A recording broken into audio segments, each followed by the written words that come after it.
E a atuação da ONG Crioula, que atua na defesa e promoção dos direitos das mulheres negras, foi reconhecida com o prêmio Marielle Franco nessa semana. Laila Alac. Boa noite, Yasmin. A organização completa 30 anos de atuação na luta pelos direitos das mulheres negras, cis e trans.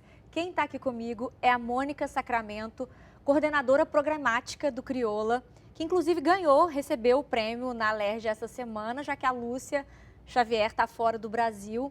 E eu já quero começar querendo saber sobre a importância, o que significa esse reconhecimento justamente no ano que o Crioula completa 30 anos de atuação. Então, boa noite. Acho que a premiação celebra uma trajetória, como você já disse, de 30 anos, de uma organização não governamental fundada por mulheres negras, 10 ativistas do movimento de mulheres negras e também coordenada, gerida, capitaneada por essas mulheres negras, né? Então, no desenvolvimento de ações variadas, que vão desde o contato direto e a mobilização política de mulheres negras, lideranças territoriais, mas também de ações de advocacy, como você citou, com Lúcia já lá em Genebra, atuando no Fórum Permanente de Afrodescendentes. Para quem não conhece o Crioula, conta um pouquinho para a gente sobre essas linhas de atuação. Tem a assistência, como a gente conversava antes de vir aqui para o estúdio, mas também tem essa articulação, esse trabalho para que as políticas públicas saiam do papel em defesa desses direitos humanos. Isso. Crioula se organiza desde os seus 30 anos, pautada por um conceito muito presente na nossa história, que é o conceito de alodez, que é cunhado pela Jurema Werneck, também atual coordenadora executiva da Anistia Internacional, mas fundadora, junto com esse grupo de mulheres de Crioula, né? E esse conceito de alodez percorre e visibiliza essas mulheres que são defensoras de direitos humanos porque lutam em seus territórios pela defesa da vida. Então, essa orientação e o reconhecimento de que a potência dessas mulheres é o que faz a defesa de direitos humanos dentro dos territórios, é que orientam as linhas programáticas de Crioula. Então, atuamos oferecendo respostas rápidas a crises humanitárias, então, mais recentemente com a pandemia, né, no sentido de garantir uma resposta rápida, não só para a situação de insegurança alimentar, mas também com auxílio na tecnologia para o acesso aos programas governamentais, mas também com a oferta de cursos, de formações, formação política para que essas mulheres, nossas parceiras, possam também atuar nos espaços públicos de participação política. Então, por meio dessas formações, Crioula também produz conhecimento.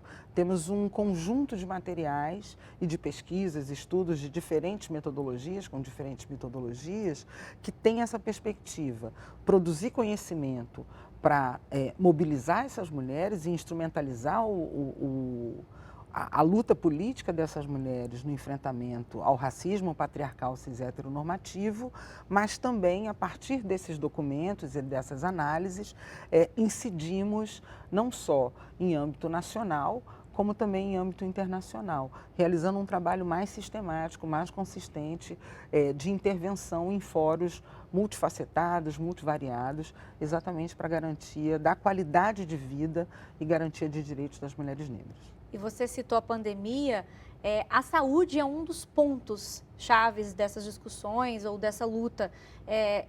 Tem sido uma pauta presente recentemente, por exemplo, nessas discussões em torno da defesa dos direitos dessas mulheres? O DNA de Crioula se mistura, se confunde com essa preocupação pela saúde integral.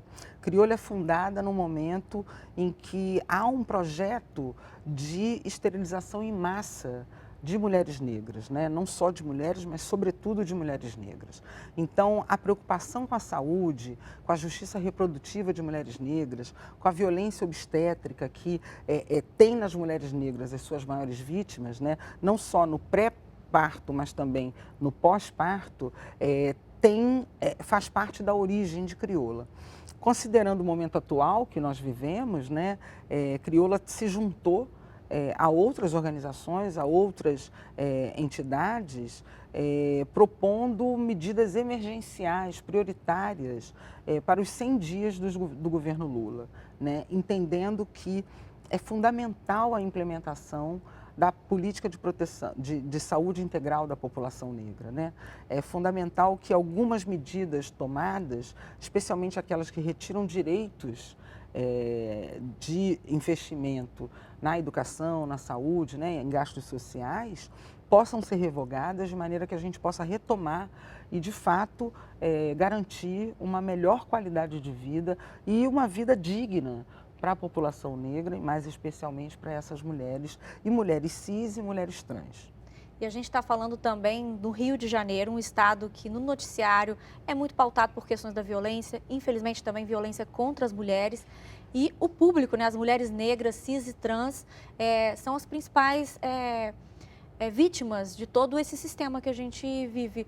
Qual que é a atuação nesse sentido? Claro que ultrapassa os limites do Rio de Janeiro, mas principalmente considerando o contexto do nosso estado. Então, Crioula não só participa, como atua colaborativamente em várias frentes, né? Então, Fórum de Segurança Popular, atua também no sistema judiciário, participa de uma articulação estadual de proteção a defensoras de direitos humanos, então, e participa considerando esses 3 eixos de atuação que eu falava anteriormente. Então, no que diz respeito à violência que atinge as mulheres negras, não só pela morte e pelo assassinato de seus filhos, de seus familiares, mas por elas mesmas serem vítimas da violência, não só a violência policial, mas a violência dentro dos territórios de favela. No caso das mulheres trans, na interseccionalidade da violência que acomete as mulheres trans, e não só com essa perspectiva de acolhimento e de compreensão dessas violências, mas de uma incidência consistente junto a diversos órgãos que estão aí disponíveis, seja através de manifestos, seja através de uma atuação política mais efetiva nessas frentes, seja através também da manutenção dessas organizações e conversa diária, incidência política. Então, são diferentes formas de atuar, mas todas elas com essa preocupação mais específica sobre as mulheres negras. E são discussões, como a gente estava dizendo, que perpassam o mundo todo, né? A Lúcia Xavier está em Genebra, no Fórum Permanente das Nações Unidas para Pessoas Afrodescendentes. E o que a gente já sabe que está sendo discutido lá, ou até outras participações, não só aqui no Brasil, que vocês levam esse trabalho, mas também essas pautas. O que a gente tem de mais latente nessas discussões atuais no mundo todo? Eu acho que é preciso que a gente compreenda a dimensão internacional dos efeitos do racismo estrutural, né? Nos países, de maneira ampla, e também os países vinculados à Organização das Nações Unidas, percebemos essa desigualdade institucionalizada que acomete pessoas negras em todos os países. Então, acho que o reconhecimento desse fenômeno e dessa perversidade mundial faz com que esses países tenham muito que dizer e se reúnam no sentido de não só propor medidas para erradicar o racismo, e cada uma dentro das suas particularidades, mas também propor mecanismos de monitoramento que cobrem, de fato, aos Estados nacionais a erradicação do racismo como possibilidade de garantir os direitos humanos na sociedade. E para 2023, quais são as projeções desse trabalho incansável? Porque a gente está vendo essa participação de vocês já na transição do governo, a gente tem novo governo no âmbito federal, aqui no estado do Rio, a continuidade, mas enfim, como que a instituição projeta o próximo ano? Então, apesar da gente acreditar que serão anos desafiadores, né?